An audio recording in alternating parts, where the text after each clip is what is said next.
नमस्कार दोस्तों, कैसे हैं आप? आई होप कि आप सब अच्छे होंगे। दोस्तों, स्वागत है आपका आपके यूट्यूब चैनल सुपर टीच में। आज की इस नए वीडियो में हम बात करने वाले हैं प्राथमिक शिक्षक पात्रता संबंधी सारी इन्फॉर्मेशन। दोस्तों, इसका एग्ज़ाम जो होगा वो 10 नवंबर से शुरू हो जाएगा। अब 10 नवंबर से शुरू हो जाएगा, इसका मतलब एक दिन में एग्ज़ाम तो हो नहीं पाता। कम से कम 15 दिन लगते, इतने आवेदन होते हैं।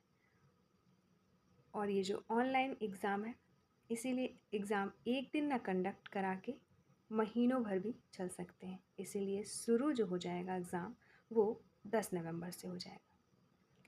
तो चलिए आज के इस वीडियो में इसी से संबंधित सारी इन्फॉर्मेशन देखेंगे, जैसे कब से आप आवेदन कर सकते हैं, कब इसका लास्ट डेट है, एग्ज़ाम फीस, सिलेबस, शैक्षणिक योग्यता, क्या इसमें बीएड वाले आवेदन कर सकते हैं या नहीं कर सकते, साथ ही डीएड या डीएलएड वालों के लिए क्या प्रावधान है, सारी इन्फॉर्मेशन इसमें हम शेयर करने वाले हैं। तो सबसे पहले ये जो ऑफिशियल नोटिफिकेशन है,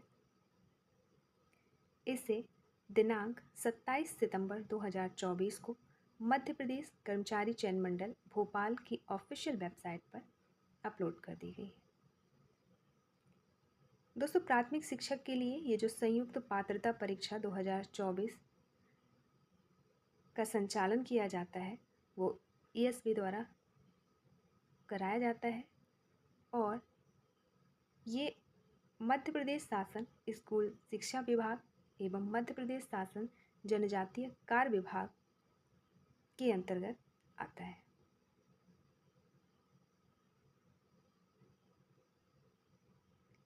अब हम देखेंगे इम्पॉर्टेंट डेट, जैसे आवेदन करने की प्रारंभिक तिथि।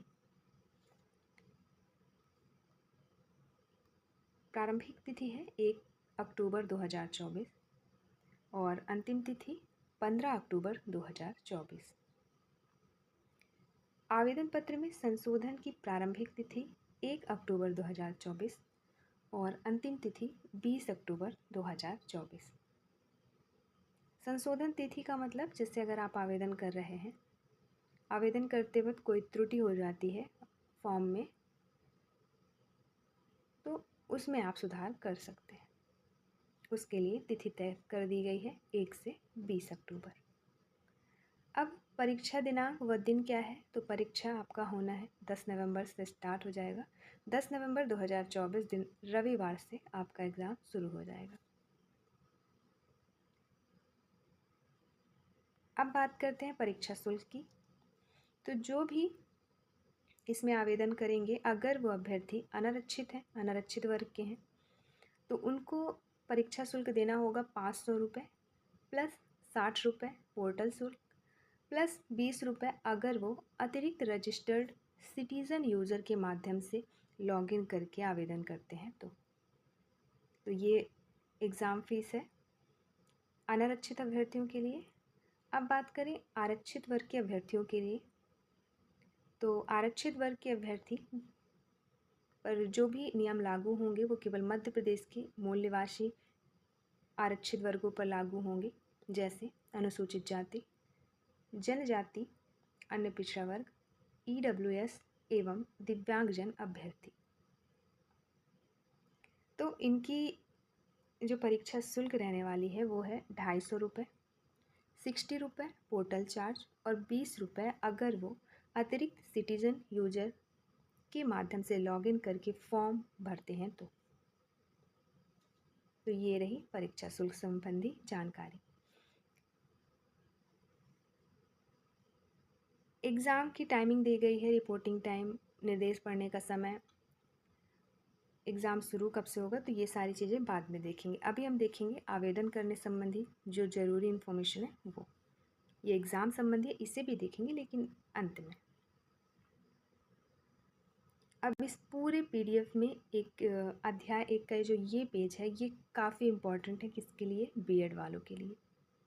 उनके लिए एक बुरी खबर है या अच्छी खबर है वो इसी में आपको मिलेगा। जैसे, तो चलिए देखते हैं। सबसे पहले इस पद का जो विवरण है, तो ये प्राथमिक शिक्षक का पद है। श्रेणी तृतीय श्रेणी का है। परीक्षा केंद्र कर्मचारी चयन मंडल भोपाल के निर्देशानुसार होगा। शैक्षणिक योग्यता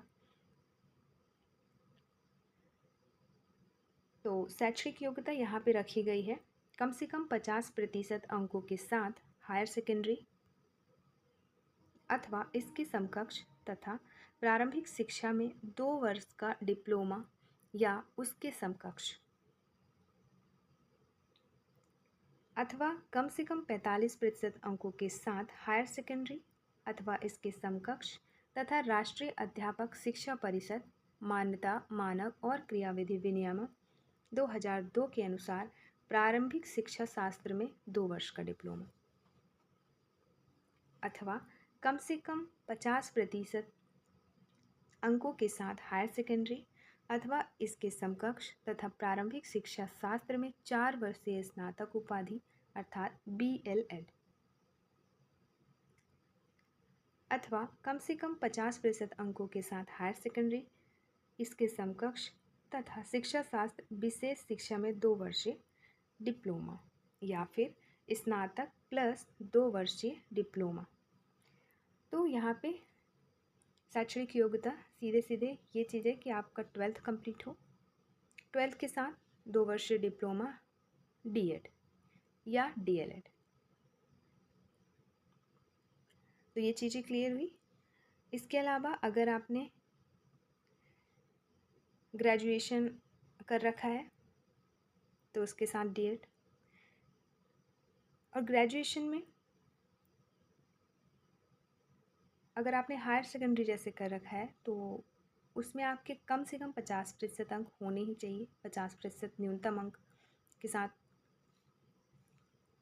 क्वालिफाई आपने किया हो, न्यूनतम मतलब 50 अंक होने ही चाहिए, प्लस 2 वर्षीय डिप्लोमा। इसके अलावा ये 4 वर्षीय डिप्लोमा नहीं सॉरी स्नातक उपाधि जो इस टाइम पे कराई जा रही है 12th के बाद, तो अगर आपके पास वो है तो भी आवेदन कर सकते हैं। जैसे हायर सेकेंडरी उसमें लगेगा प्लस 4 वर्षीय स्नातक अर्थात BLEd।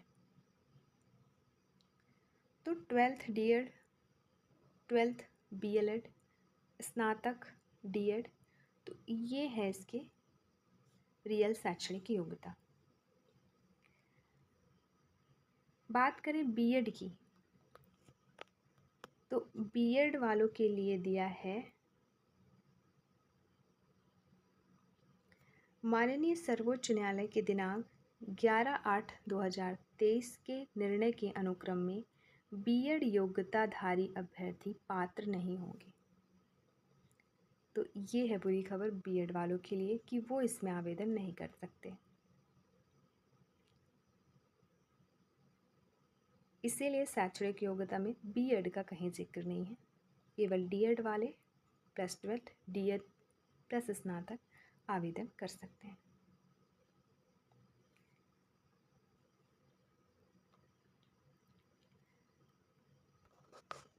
अब यहाँ पे परसेंटेज में कुछ छूट संबंधी जो इन्फॉर्मेशन है वो देख लेते हैं। जैसे आरक्षित वर्ग हैं अनुसूचित जाति, जनजाति, अन्य पिछड़ा वर्ग तथा दिव्यांग अभ्यर्थी, तो उनकी शैक्षणिक योग्यता के जो आहर्ता कार्य अंक है उनमें 5% तक की छूट दी जाएगी। दूसरा, संस्कृत पाठशाला की प्राथमिक शिक्षा संस्कृत के संबंध में संस्कृत साहित्य, व्याकरण आदि विषय के साथ मान्यता प्राप्त संस्था बोर्ड से उत्तर मध्यमा न्यूनतम शैक्षणिक योग्यता होगी। इसके अतिरिक्त व्यावसायिक योग्यता में DLEd उत्तीर्ण होना आवश्यक होगा। तीसरा यही है कि BEd योग्यताधारी अभ्यर्थी इसमें पात्र नहीं होंगे। अब क्वालिफाइंग नंबर की बात करें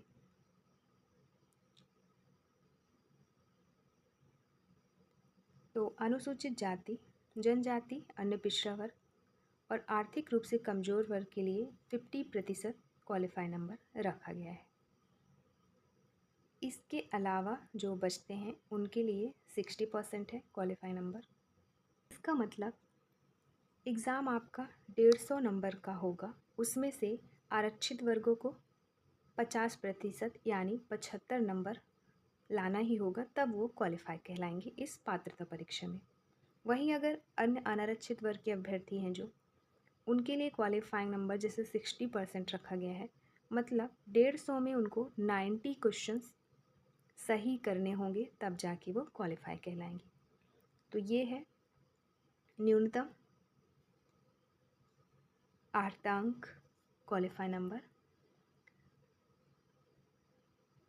आगे दिया है अनुसूचित जाति, जनजाति, अन्य पिछड़ा वर्ग, आर्थिक रूप से कमजोर वर्ग के अभ्यर्थी जो मध्य प्रदेश के मूल निवासी हों उन्हें केवल न्यूनतम 50% अंक का लाभ तब मिलेगा जब उनके पास मध्य प्रदेश के सक्षम अधिकारी द्वारा जारी वैध प्रमाण पत्र उपलब्ध होगा।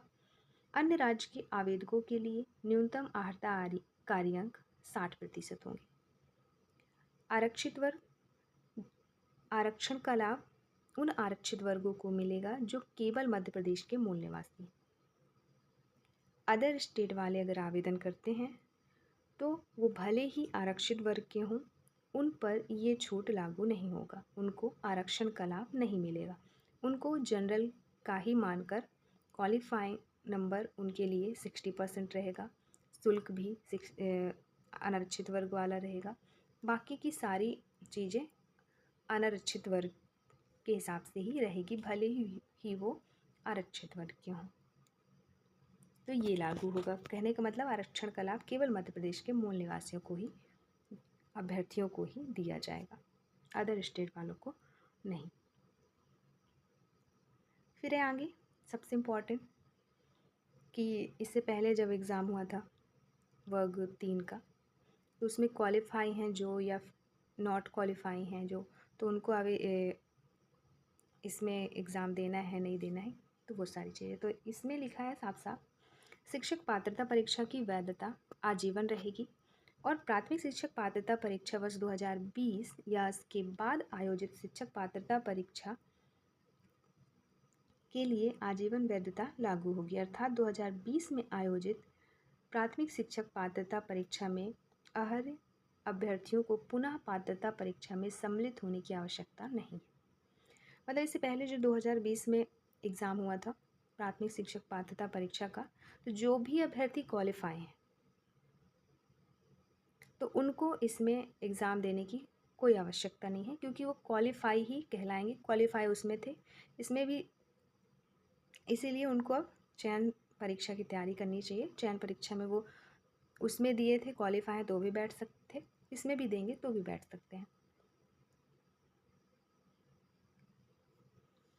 अगला, शिक्षक के रिक्त पदों पर नियुक्ति हेतु विभाग द्वारा विज्ञापन जारी कर शिक्षक चयन परीक्षा आयोजित की जाएगी। शिक्षक पात्रता में अर्ह पाए अभ्यर्थियों को शिक्षक चयन परीक्षा में सम्मिलित होना होगा। नियुक्ति के लिए विज्ञापन एवं प्रक्रिया राज्य शासन के कार्यपालिक आदेश द्वारा विनिर्दिष्ट की जाएगी।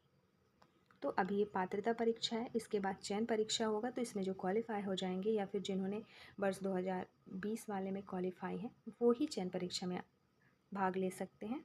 और चयन परीक्षा की जानकारी आपको विज्ञापन के थ्रू राज्य शासन के कार्यपालिक आदेश द्वारा दी जाएगी। ये चीज़ें यहाँ पे लिखी है।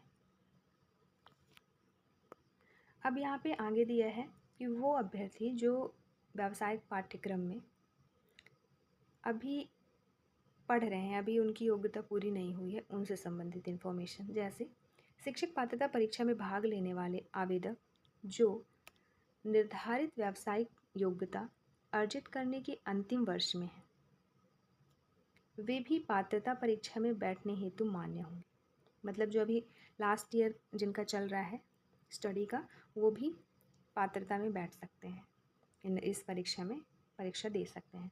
शैक्षणिक एवं व्यावसायिक योग्यता संबंधी अर्हता अर्जन की संदर्भ तिथि नियुक्ति के लिए विभाग द्वारा जारी किए जाने वाले शिक्षक चयन परीक्षा के विज्ञापन की तिथि होगी। अर्थात उस तिथि को अभ्यर्थी द्वारा परीक्षा अंक सूची उपाधि धारित किया जाना अनिवार्य होगा। किंतु ऐसे अभ्यर्थी जिनके पास शैक्षणिक एवं व्यावसायिक योग्यता नहीं है अथवा जो निर्धारित व्यावसायिक योग्यता अर्जित करने के अंतिम वर्ष में अध्ययनरत नहीं हैं, उन्हें पात्रता परीक्षा में बैठने की अनुमति नहीं होगी।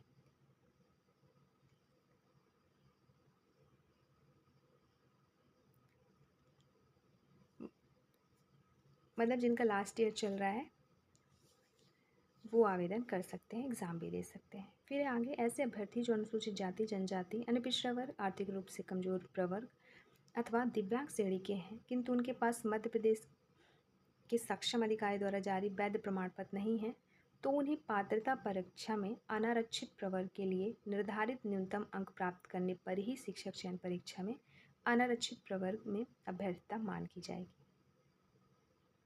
अगर आपके पास वैध प्रमाण पत्र नहीं है आपके आरक्षित होने का, आरक्षण का, तो आपको अनारक्षित वर्ग से आवेदन करना होगा। उतने ही नंबर से आपको क्वालिफाई करना होगा, मतलब 90 नंबर लाना होगा। और चयन परीक्षा में भी आप अनारक्षित वर्ग में की ही कैटेगरी में आएंगे, उसी के द्वारा आपका चयन होगा। फिर ऐसे अभ्यर्थी जो पात्रता परीक्षा में गलत जानकारी देकर सम्मिलित होंगे उनकी अभ्यर्थिता नियुक्ति हेतु अमान्य की जाएगी। अब एक बहुत ही महत्वपूर्ण चीज़ है एज संबंधी चीज़ें। अभी एज को लेकर कई सारे नियम निर्देश जारी किए गए हैं, कुछ लोगों की नियुक्ति भी की गई है, तो इसे देख लेते हैं क्या है। दोस्तों, न्यूनतम एवं अधिकतम आयु। प्राथमिक शिक्षक पात्रता परीक्षा में सम्मिलित होने हेतु आवेदन भरने की दिनांक को निर्धारित शैक्षणिक एवं व्यावसायिक योग्यता धारित होनी चाहिए अथवा व्यावसायिक योग्यता के अंतिम वर्ष में अध्ययनरत होनी चाहिए। आवेदकों की न्यूनतम एवं अधिकतम आयु का कोई बंधन नहीं होगा। पात्रता परीक्षा में पात्र अभ्यर्थियों को चयन परीक्षा में सम्मिलित होना होगा। चयन परीक्षा के विज्ञापन वर्ष की 1 जनवरी को अभ्यर्थी की न्यूनतम आयु 21 वर्ष होनी चाहिए तथा अधिकतम आयु तत्समय प्रचलित सामान्य प्रशासन विभाग के नियमों के अनुसार मान्य होगा। तो यहाँ पे न्यूनतम आयु रखी गई है 21 वर्ष, वो भी चयन परीक्षा के लिए। और जो अभी ये पात्रता परीक्षा होगा इसके लिए कोई एज लिमिट नहीं है, ना तो न्यूनतम और ना ही अधिकतम। इसमें कोई भी एग्ज़ाम दे सकता है, पात्रता क्वालिफाई कर सकता है। लेकिन जो चयन परीक्षा होगी उसमें आपको आपकी जो आयु है वो न्यूनतम 21 वर्ष होनी ही चाहिए। अब देखेंगे हम वेतन। प्राथमिक शिक्षक के लिए जो वेतन दी जाती है वो न्यूनतम वेतन रहता है 25,300 रुपये प्लस महंगाई भत्ता भी दी जाती है। तो जैसे ही आप चयन परीक्षा क्वालिफाई कर लेंगे, जब आपकी भर्ती होगी तो वेतन आपका ये रहने वाला है। अब आगे दिया गया है मध्य प्रदेश कर्मचारी चयन मंडल भोपाल परीक्षा संचालन के नियम और निर्देश, जिसे आपको खुद से एक बार पूरा रीड करना है PDF डाउनलोड करके। PDF आपको मिल जाएगा डिस्क्रिप्शन बॉक्स के में दिया गया है टेलीग्राम चैनल की लिंक, वहाँ से। तो Telegram channel super teach join कर लीजिएगा और वहाँ से आप PDF डाउनलोड कर लीजिएगा। इसके अलावा आप ऑफिशियल वेबसाइट में भी जाकर PDF डाउनलोड कर सकते हैं, जहाँ पे आपको सही लगे, सुटेबल लगे, आप वहाँ से PDF डाउनलोड कर सकते हैं, या तो टेलीग्राम चैनल से या MPESV की वेबसाइट से। अब आगे दिया है परीक्षा हॉल में ले जाने हेतु आवश्यक सामग्री। तो ये सारी चीज़ें हम देखेंगे जब एडमिट कार्ड आ जाएगा, अभी इनका कोई काम नहीं। फिर प्रवेश पत्र प्राप्त करने की प्रक्रिया। प्रवेश पत्र आपको एसवी की वेबसाइट से ही मिलेगी, वहीं से आपको डाउनलोड करना होगा। कैसे डाउनलोड करना है वो भी जब एडमिट कार्ड आएगा तो हम देखेंगे। ऋणात्मक मूल्यांकन मतलब नेगेटिव मार्किंग की बात करें तो इसमें नहीं है। MP के ज़्यादातर एग्ज़ामों में नेगेटिव मार्किंग नहीं होता। इधर नॉर्मलाइजेशन संबंधी पूरी चीज़ें बताइए, कैसे होता है नॉर्मलाइज का प्रक्रिया। और कोई भी अपडेट हो इस प्राथमिक शिक्षक पात्रता परीक्षा संबंधी, सारी अपडेट आपको MPESV की वेबसाइट के थ्रू ही मिलेगी, मतलब ऑफिशियल जानकारी वहीं से मिलती है। इसके बाद हमारे चैनल के माध्यम से आप तक सूचित की जाएगी।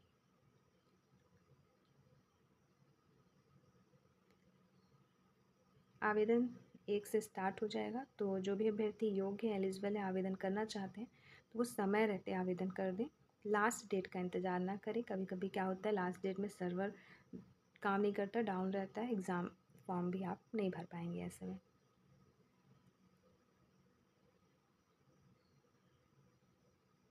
अब यहाँ पे देखना रह गया था कि आपका जो एग्ज़ाम होगा वो उनकी टाइमिंग, कौन से पाली में क्या कैसे, तो वो देख लेते हैं। सबसे पहले आवेदन आप 1 से 15 तक भर सकते हैं। एग्ज़ाम जो तिथि तय की गई है वो नवंबर की गई है, 10 नवंबर से स्टार्ट। 2 पालियों में एग्ज़ाम होगा, प्रथम पाली, द्वितीय पाली। प्रथम पाली का जो टाइमिंग रहेगा एग्ज़ाम का वो 9 से 11:30 रहेगा, 2.5 घंटे का समय। और द्वितीय पाली का एग्ज़ाम रहेगा 2:30 से 5 बजे तक, 2.5 घंटे दिए जाएंगे उनमें। 150 प्रश्नों का आपका पेपर होगा। परीक्षा में जो प्रश्न का माध्यम रहेगा वो हिंदी इंग्लिश दोनों में रहेंगे। वस्तुनिष्ठ प्रकार के प्रश्न रहेंगे। प्रत्येक प्रश्न के 4 संभावित उत्तर या विकल्प दिए रहेंगे। परीक्षार्थी को सही उत्तर चुनना है। संबंधित गोले को कंप्यूटर के माउस की सहायता से काला करना है या क्लिक करना है। तो ये प्रोसेस रहेगी आपके एग्ज़ाम देने की, और टाइमिंग ये सब रहेगा। आवेदन पत्र में संशोधन संबंधी शुल्क दिए गए हैं, जैसे आप संशोधन करेंगे तो उसकी क्या शुल्क रहेगी। तो आवेदन पत्र में प्रत्येक बार संशोधन किए जाने पर 20 रुपये चार्ज किया जाएगा। आवेदन पत्र में प्रत्येक बार संशोधन किए जाने पर जो पोर्टल शुल्क होगा वो 40 रुपये होगा। फिर सेंटर की बात करें तो सेंटर कहाँ है, 13 जगह दिया गया है, जैसे बालाघाट, भोपाल, ग्वालियर, इंदौर, जबलपुर, खंडवा, नीमच, रतलाम, रीवा, सागर, सतना, सीधी और उज्जैन। तो ये सेंटर दिए गए हैं, जो आपको सबसे नज़दीक हो आप वो सिलेक्ट कर सकते हैं।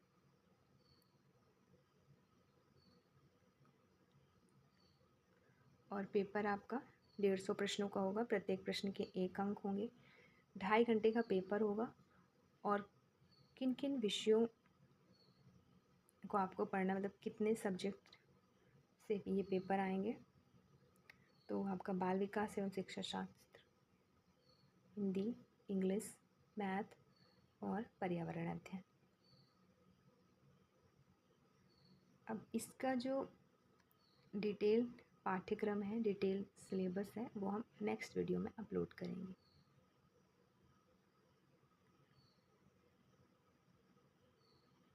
ये है पूरा सिलेबस, जिसे हम डिस्कस करेंगे अगली वीडियो में। इस वीडियो में बस इतना ही। दोस्तों, वीडियो अच्छी लगी हो तो लाइक से सब्सक्राइब ज़रूर करें, और दोस्तों को शेयर करना ना भूलें। वीडियो देखने के लिए आपका बहुत बहुत शुक्रिया।